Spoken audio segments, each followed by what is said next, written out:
Hoy 10 de agosto del 2023, los ecuatorianos amanecimos de luto, devastados, tristes y heridos, porque un grupo de terroristas, de narcos, de gente malvada, asesinaron a Fernando Villavicencio, asesinaron a nuestro líder, asesinaron al líder que quería cambiar el futuro de millones de ecuatorianos, asesinaron a un padre, asesinaron a un hermano, asesinaron a un hijo, asesinaron a un esposo, asesinaron a un hombre que luchaba en contra de estos corruptos, un hombre que gritaba a los cuatro vientos: no le tengo miedo a los delincuentes, y aquí estoy. Camisa sudada, carajo.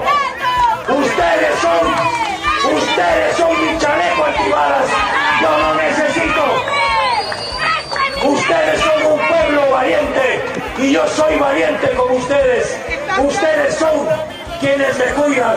Vengan, aquí estoy. Por eso la gente creía en Fernando Villavicencio, porque creían que él iba a ser un líder que iba a cambiar el destino de los ecuatorianos, que iba a dar oportunidades a millones de ecuatorianos que hoy no tienen un plato de comida, no tienen un pan para sus mesas. Fernando Villavicencio vio que muchas madres y padres de familia sufrían porque no tenían un pan para sus hijos, no tenían comida para dar a sus hijos, no tenían cómo llevar a las universidades, a las escuelas, no tenían cómo llevar un centro de salud para que sus hijos sean atendidos.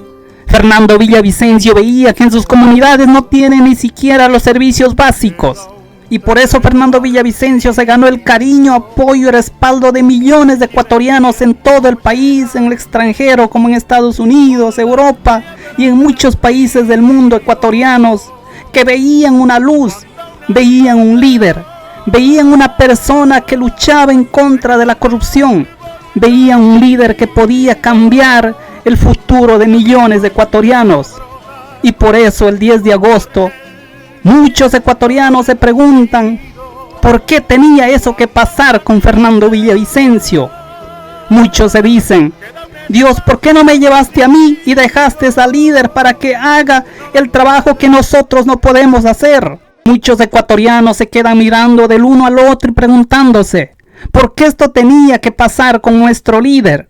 ¿Por qué tenía esto que pasar con Fernando Villavicencio? Muchos se quedan preguntando como una niña que un día perdió a su madre. Cuando los familiares le avisaron a la niña que su madre había fallecido, a pesar de la corta edad, la niña respondió con estas palabras: Dios, ¿por qué te llevaste a mi madre? Mi madre era tan buena conmigo. Mi madre me enseñaba, me ayudaba, me corregía, me aconsejaba. Dios, ¿por qué no llevaste a mi padre? Mi padre nunca me visitó, mi padre nunca estuvo conmigo, mi padre me abandonó. Dios, ¿por qué eres tan injusto? Esas fueron las palabras de una niña. A pesar de su corta edad, ella entendió el dolor, el sufrimiento en su corazón y dijo lo que creía. Y así hoy decimos millones de ecuatorianos: ¿por qué te llevaste a nuestro líder? Él miraba la cara de miles de ecuatorianos que estaban tristes y desolados porque no tenían un empleo, no tenían oportunidades. Y Fernando Villavicencio entendía que en el país no existe un buen sistema de salud, no existe un buen sistema de educación, no hay seguridad. Y por eso decía: vamos a construir una prisión de alta seguridad, para que allí esté toda la gente malvada que hace daño a millones de ecuatorianos, para que en el país haya justicia, para que los delincuentes y criminales, las personas que cometan delitos, paguen por sus acciones, por sus delitos. Por eso lo asesinaron a Fernando Villavicencio, porque estos grupos de terroristas, de narcos, de criminales, tienen miedo a la justicia, tienen miedo que un día van a caer tras las rejas, así como está haciendo el presidente Bukele en El Salvador. De eso temían estos delincuentes, porque ellos están acostumbrados a robar, a mentir, a engañar al pueblo. Ellos están acostumbrados a saquear el dinero de los ecuatorianos. Ellos están acostumbrados que los ecuatorianos, la mayoría de ellos, tienen que vivir hundidos en la pobreza, en la miseria y en el hambre. Porque Fernando Villavicencio representaba un peligro para estos mafiosos, narcos, terroristas y criminales. Por eso lo asesinaron. Porque allí está bien claro el mensaje de estos delincuentes. Escuchen, Ecuador. Buenas noches, pueblo ecuatoriano. Venimos a darle este comunicado de parte de nuestro máximo líder, Pipo, y el menor Esteban. Queremos darle en claro a toda la nación ecuatoriana que cada vez que los políticos corruptos no cumplan con su promesa que establecemos cuando reciben nuestro dinero, que son millones de dólares, para financiar su campaña, serán dados de baja. Nosotros, la organización Los Lobos, asumimos la responsabilidad de los hechos suscitados la tarde de hoy, y se volverá a repetir cuando los corruptos no cumplan su palabra. Tú también, ya Topi, maldito chuche tu madre, cumple tu palabra. Si no cumple tu promesa, ya Topi, será el siguiente. Porque este grupo de criminales saben que pueden controlar el Estado ecuatoriano. Porque ellos saben que en todas las instituciones hay gente corrupta, gente inepta, gente vendida, gente comprada, gente que no deben estar en esos cargos, como en el Consejo de Participación Ciudadana, como el Consejo de la Judicatura, como en la Asamblea Nacional, en el Consejo Nacional Electoral y en todos los poderes del Estado. Ellos saben que en el Ecuador hay un presidente flojo, miedoso, tembleque, un presidente que no está preparado para ser presidente de la República. Ellos saben que en el Ecuador hay una constitución y códigos penales garantistas. Ellos saben que en el Ecuador las autoridades defienden todos los derechos, sin importar si son delincuentes, criminales o gente honesta. Ellos saben que si hoy entran a la cárcel, mañana sobornan al juez, amenazan al juez, al fiscal, y ellos salen libres como que nada ha pasado. Ellos saben que en Ecuador no pasa nada si asesinan un juez, un fiscal, un policía, un periodista o cualquier otra persona. Ellos saben que todo queda en impunidad. Ellos saben si entran a la cárcel, a ellos le cuidan y le controlan estos grupos mafiosos dentro de las cárceles. Y por eso cometen estos actos cobardes. Por eso asesinan a gente inocente. Pero todo esto pasa en Ecuador porque tenemos un presidente ciego, sordo y mudo ante las injusticias. A él no le importa lo que pasa con la vida de los ecuatorianos. Por eso no hace nada para controlar a estos grupos mafiosos. ¿Ustedes creen que estos grupos mafiosos pueden salir a amenazar al Estado en países decentes como en Estados Unidos, en Japón, en Singapur, en Bélgica o en cualquier otro país desarrollado? En esos países a estos delincuentes le tienen arrodillados, a estos delincuentes le tienen comiendo un plato de comida diario, a estos delincuentes terminan con ellos porque estos son una peste para la sociedad.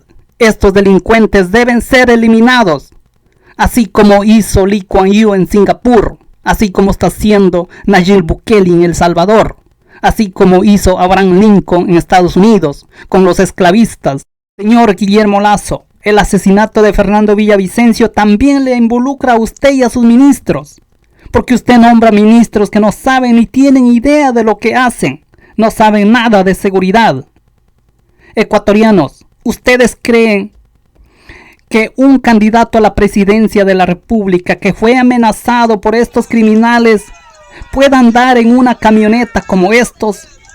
¿Ustedes creen que el Estado ecuatoriano proteja a los ecuatorianos, a personas importantes, a líderes, con ese tipo de seguridad, con ese tipo de camioneta? Señor Guillermo Lasso, pida la renuncia a esos ministros y haga leyes para que encarcelen a esos ministros por aceptar cargos que nunca estaban preparados. Esos ministros no podían estar en cargos tan importantes. Y aquí hay una conclusión. Escuchemos lo que dice a la esposa de Fernando Villavicencio. El equipo de seguridad de Fernando fallaron. El jefe de logística, el jefe de seguridad falló. Fernando tenía que haber salido por el parqueadero de atrás, como lo hizo el general Carrillo con escolta de policías. A Fernando tenían que haberle sacado con un carro blindado y no dejarle salir por la Gaspar de Villarroel para que se suba en una triste camioneta. Esa camioneta no era blindada y le mataron. Señor Guillermo Lasso, la mayoría de los ecuatorianos le preguntamos ¿por qué usted no pudo dar un buen sistema de seguridad a Fernando Villavicencio, a una persona que fue amenazada por estos grupos de criminales? Villavicencio, te fuiste de este mundo, porque un grupo de personas malvadas terminaron con tu vida. Pero tus sueños, ideas y mensajes quedarán grabados en los corazones de millones de ecuatorianos. Porque Fernando Villavicencio decía a los ecuatorianos: tenemos que luchar en contra de estos corruptos, tenemos que denunciar a estos corruptos, tenemos que un día trabajar para que haya justicia, para que no queden en impunidad los casos como de Jorge Gabela, Fausto Valdivieso, Willington Alcíbar, entre muchos ecuatorianos que fueron asesinados, y esos casos siguen en impunidad. Por eso Fernando Villavicencio nos enseñaba y nos decía que teníamos que luchar, teníamos que trabajar, teníamos que enfrentarnos al miedo. Y yo creo que mucha gente ahora mismo tendrán miedo de publicar, tendrán miedo de hablar, tendrán miedo de correr la información, porque el hombre que tenía la información era Fernando Villavicencio. Pero yo le quiero mandar este mensaje a los ecuatorianos. Ecuatorianos, no todo está perdido. Se nos llevaron un líder, llevaron un hombre, llevaron a nuestro líder, llevaron a la persona que nosotros creímos que le iba a cambiar el país. Por eso este mensaje es de ánimo a los ecuatorianos. Villavicencio se fue. Fernando Villavicencio mañana ya no va a estar. Nunca va a volver. Solo quedará en el recuerdo, en la memoria de millones de ecuatorianos. Pero nosotros seguimos. Nosotros tenemos que dar la lucha. Y por eso Ecuador Unido contra la Corrupción sigue trabajando en las propuestas, como le he dicho muchas veces, en las propuestas jamás antes vistas en la historia del Ecuador.